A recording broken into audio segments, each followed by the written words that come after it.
नमस्कार दोस्तों, 13 में से 11 सीटों पर भाजपा की भयंकर जीत, कांग्रेस अध्यक्ष के अपने गढ़ में कांग्रेस का पूरी तरह सफाया और हिमाचल की राजनीति में ऐसा राजनीतिक तूफान जिसके बाद भाजपा खेमे में जश्न की लहर दौड़ गई है। ढोल नगाड़े बज रहे हैं, मिठाइयां बांटी जा रही हैं, कार्यकर्ता जीत का जश्न मना रहे हैं और दूसरी तरफ कांग्रेस खेमे में गहरा सन्नाटा छा गया है। दोस्तों, यह सिर्फ एक चुनावी हार नहीं मानी जा रही, बल्कि कांग्रेस के लिए एक ऐसी सर्वनाश हार मानी जा रही है जिसने सीधे सीधे प्रदेश कांग्रेस नेतृत्व पर सवाल खड़े कर दिए हैं। क्योंकि जिस क्षेत्र को कांग्रेस का सबसे मजबूत किला माना जाता था, जहां से खुद प्रदेश कांग्रेस अध्यक्ष आते हैं, वहीं भाजपा ने ऐसा भगवा परचम लहराया है कि कांग्रेस को एक भी सीट नहीं मिली। जी हां दोस्तों, आज हिमाचल प्रदेश के जिला परिषद चुनावों के नतीजों ने पूरी राजनीति हिलाकर रख दी है। कुल 17 वार्डों में से अब तक 13 वार्डों के नतीजे घोषित हुए और परिणाम क्या रहे? 11 सीटें भाजपा, सिर्फ 1 सीट कांग्रेस, 1 सीट निर्दलीय, यानी जहां कांग्रेस को मुकाबला करने की उम्मीद थी, वहां भाजपा एक तरफा बढ़त बनाती हुई दिखाई दी। और दोस्तों, सबसे बड़ा राजनीतिक भूकंप आया है विनय कुमार के गृह क्षेत्र श्री रेणुकाजी से, जिस क्षेत्र को कांग्रेस का अभेद्य गढ़ माना जाता था, जहां कांग्रेस नेताओं को पूरा भरोसा था कि यहां से मजबूत प्रदर्शन होगा। वहीं भाजपा ने कांग्रेस का पूरा सफाया कर दिया। तीनों की तीनों जिला परिषद सीटें भाजपा जीत गई। वार्ड नंबर 1 नौहराधार, भाजपा के हंसराज ने 4,872 वोटों के भारी अंतर से जीत दर्ज की। 4,872 वोटों का अंतर जिला परिषद चुनाव में यह कोई साधारण आंकड़ा नहीं होता। ये सीधा संदेश होता है कि जनता किस तरफ खड़ी है। इसके बाद वार्ड नंबर 2 दाना घाटों से भाजपा की अंकिता ठाकुर विजयी और वार्ड नंबर 13 ददाहू से भाजपा की शिवानी विजयी, यानी कांग्रेस अध्यक्ष के अपने इलाके में कांग्रेस का सू पड़ा साफ। दोस्तों, यही कारण है कि अब राजनीतिक गलियारों में सवाल उठने लगे हैं। अगर प्रदेश कांग्रेस अध्यक्ष अपने ही क्षेत्र में पार्टी को नहीं जिता पाए तो बाकी प्रदेश में कांग्रेस की स्थिति क्या होगी? और यही चर्चा आज पूरे हिमाचल में चल रही है।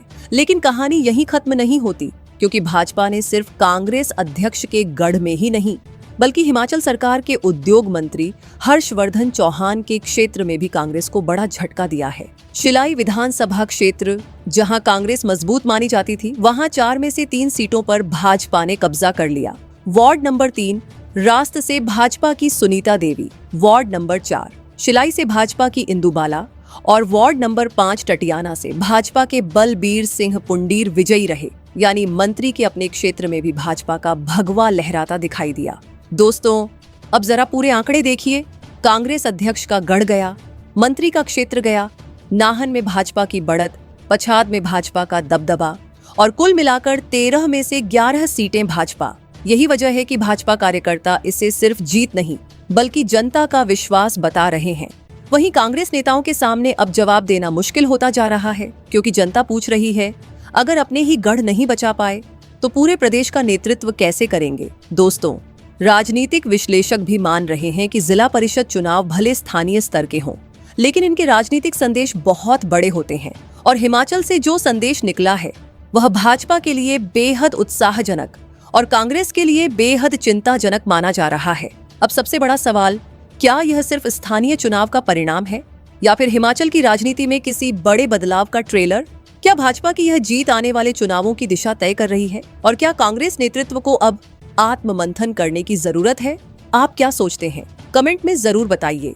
हिमाचल प्रदेश से इस वक्त जो खबर सामने आई है, उसने कांग्रेस पार्टी के भीतर हड़कंप मचा दिया है।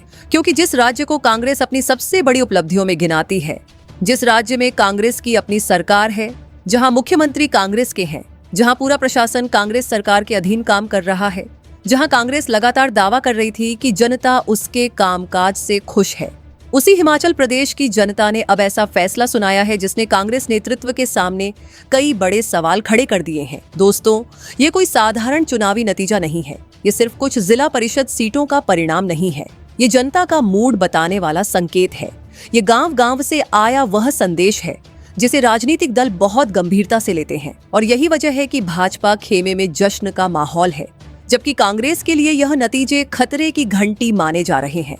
सबसे बड़ी बात, जब भाजपा शासित राज्यों में कांग्रेस चुनाव हारती है तो अक्सर ईवीएम पर सवाल उठते हैं, प्रशासन पर सवाल उठते हैं, सरकारी मशीनरी के दुरुपयोग के आरोप लगाए जाते हैं। लेकिन हिमाचल प्रदेश में ऐसा कोई बहाना नहीं चल सकता, क्योंकि यहाँ भाजपा की नहीं कांग्रेस की सरकार है। यहाँ मुख्यमंत्री भाजपा के नहीं कांग्रेस के हैं। यहाँ प्रशासन भाजपा का नहीं कांग्रेस सरकार के नियंत्रण में काम कर रहा है। फिर भी अगर जिला परिषद चुनावों में भाजपा समर्थित उम्मीदवार कांग्रेस को पीछे छोड़ते हुए बड़ी बढ़त बना रहे हैं, तो यह केवल चुनावी हार नहीं बल्कि कांग्रेस की राजनीतिक स्थिति पर बड़ा सवाल है। और दोस्तों, सबसे ज्यादा चिंता की बात कांग्रेस के लिए यह है कि यह सब उस समय हो रहा है जब राहुल गांधी देश भर में कांग्रेस को मजबूत करने की बात कर रहे हैं। भारत जोड़ो यात्रा हुई, संविधान बचाओ अभियान चला, लगातार केंद्र सरकार पर हमले हुए, लेकिन सवाल यह है कि क्या यह सब जमीनी स्तर पर वोटों में बदल रहा है? क्योंकि हिमाचल की जनता ने जो संकेत दिया है वह कांग्रेस के लिए बिल्कुल भी सुखद नहीं माना जा रहा। नगर निगम चुनावों में पहले झटका लगा, मंडी में झटका, धर्मशाला में झटका, सोलन में झटका और अब जिला परिषद चुनावों में भी भाजपा का पलड़ा भारी दिखाई दे रहा है। यानी एक के बाद एक चुनावों में कांग्रेस के सामने मुश्किलें बढ़ती जा रही हैं। और अगर यही रुझान आगे भी जारी रहता है तो 2027 के विधानसभा चुनावों को लेकर कांग्रेस की चिंता और बढ़ सकती है। दोस्तों, अब जरा आंकड़ों पर नजर डालिए। कुल 250 जिला परिषद वार्डों में चुनाव हुए। इनमें से 229 सीटों के परिणाम सामने आ चुके हैं और जो तस्वीर निकलकर आई है उसने पूरे हिमाचल की राजनीति में हलचल मचा दी है। भाजपा समर्थित उम्मीदवार 136 सीटों पर जीत दर्ज कर चुके हैं, जबकि कांग्रेस केवल 52 सीटों पर सिमट गई है। यानी भाजपा कांग्रेस से लगभग 3 गुना आगे दिखाई दे रही है और यही आंकड़े आज कांग्रेस की सबसे बड़ी चिंता बन गए हैं। दोस्तों, अब जरा जिला दर जिला तस्वीर समझिए, क्योंकि यहीं से कांग्रेस की परेशानी और बड़ी दिखाई देती है। सबसे पहले बात करते हैं मुख्यमंत्री सुखविंदर सिंह सुक्खू के गृह जिले हमीरपुर की। राजनीति में माना जाता है कि किसी भी मुख्यमंत्री का अपना जिला उसका सबसे मजबूत राजनीतिक गढ़ होता है, लेकिन यहाँ जो परिणाम सामने आए हैं उन्होंने कांग्रेस की मुश्किलें बढ़ा दी हैं। हमीरपुर जिले की 19 जिला परिषद सीटों में से 15 सीटों पर भाजपा समर्थित उम्मीदवार जीत गए। कांग्रेस केवल 1 सीट जीत सकी, बाकी सीटें अन्य उम्मीदवारों के खाते में गईं। यानी मुख्यमंत्री के अपने गृह जिले में भी भाजपा का दबदबा दिखाई दिया। राजनीतिक विश्लेषक इसे बेहद महत्वपूर्ण संकेत मान रहे हैं, क्योंकि अगर मुख्यमंत्री के अपने जिले में कांग्रेस इतनी कमजोर दिखाई दे रही है तो राज्य के बाकी हिस्सों की स्थिति क्या होगी? ये सवाल स्वाभाविक रूप से उठता है। अब बात करते हैं मंडी जिले की। मंडी हमेशा से हिमाचल की राजनीति का महत्वपूर्ण केंद्र रहा है। यहाँ कुल 36 सीटों पर चुनाव हुए। भाजपा ने 26 सीटों पर जीत हासिल कर ली। कांग्रेस केवल 3 सीटों तक सीमित रह गई। 7 सीटें निर्दलियों के खाते में गईं। लेकिन सबसे बड़ा झटका सिर्फ सीटों का नहीं था, बल्कि कांग्रेस और उसके सहयोगी नेताओं के कई बड़े चेहरे चुनाव हार गए। पूर्व मंत्री कौल सिंह ठाकुर की बेटी चंपा ठाकुर हार गईं। कांग्रेस उपाध्यक्ष चेतराम ठाकुर के बेटे तरुण ठाकुर हार गए। यानी केवल पार्टी नहीं हारी, बल्कि कई बड़े राजनीतिक परिवारों को भी जनता ने झटका दिया। अब आते हैं कांगड़ा जिले पर। कांगड़ा हिमाचल का सबसे बड़ा जिला माना जाता है और चुनावी दृष्टि से इसकी अहमियत बेहद ज्यादा है। यहाँ 54 वार्डों में चुनाव हुए। भाजपा ने 25 सीटों पर जीत हासिल की। कांग्रेस केवल 11 सीटें जीत सकी। 15 सीटें निर्दलियों के खाते में गईं। यानी सबसे बड़े जिले में भी भाजपा स्पष्ट बढ़त लेने में सफल रही। अब शिमला की बात करते हैं। राजधानी जिला होने के कारण शिमला के नतीजों पर पूरे राज्य की नजर रहती है। 25 सीटों में भाजपा ने 10 सीटें जीती। कांग्रेस 9 सीटें जीत पाई, बाकी निर्दलियों के खाते में गईं। यहाँ मुकाबला अपेक्षाकृत करीबी रहा, लेकिन भाजपा फिर भी बढ़त लेने में सफल रही। सोलन जिले में 17 सीटों में भाजपा ने 10 सीटें जीत लीं। कांग्रेस केवल 5 सीटों पर जीत पाई। सिरमौर में 17 में से 11 सीटें भाजपा के खाते में गईं। कांग्रेस केवल 3 सीटों पर जीत सकी। किन्नौर में भाजपा ने 10 में से 9 सीटें जीतकर लगभग क्लीन स्वीप कर दिया। ऊना में 17 में से 11 सीटें भाजपा के खाते में गईं। कुल्लू में 14 में से 9 सीटें भाजपा ने जीती। बिलासपुर में सभी 14 वार्डों में चुनाव हुए और यहाँ 9 सीटें भाजपा समर्थित उम्मीदवारों के खाते में गईं। दोस्तों, अब जरा राजनीतिक संदेश समझिए। कांग्रेस नेताओं की तरफ से लगातार कहा जा रहा था कि उनकी सरकार जनता के लिए काम कर रही है। स्वास्थ्य क्षेत्र में योजनाएं लाई गईं। ग्रामीण अर्थव्यवस्था को मजबूत करने का प्रयास हुआ। राज्य की आर्थिक स्थिति सुधारने की कोशिश हुई। लेकिन चुनावी परिणाम यह सवाल खड़ा कर रहे हैं कि क्या जनता वास्तव में कांग्रेस सरकार के काम से संतुष्ट है? अगर संतुष्ट होती तो क्या इतनी बड़ी संख्या में भाजपा समर्थित उम्मीदवार जीतते?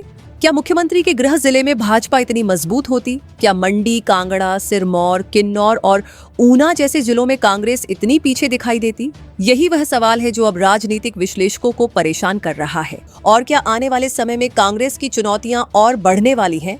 अपनी राय कमेंट बॉक्स में जरूर लिखिए। वीडियो पसंद आया हो तो लाइक करें, ज्यादा से ज्यादा शेयर करें, चैनल को सब्सक्राइब करें और बेल आइकन जरूर दबाएं ताकि राजनीति और चुनावों की हर बड़ी खबर सबसे पहले आप तक पहुंचे। जय Hind, Vande Mataram. Subscribe now and press the bell icon. Never miss an update.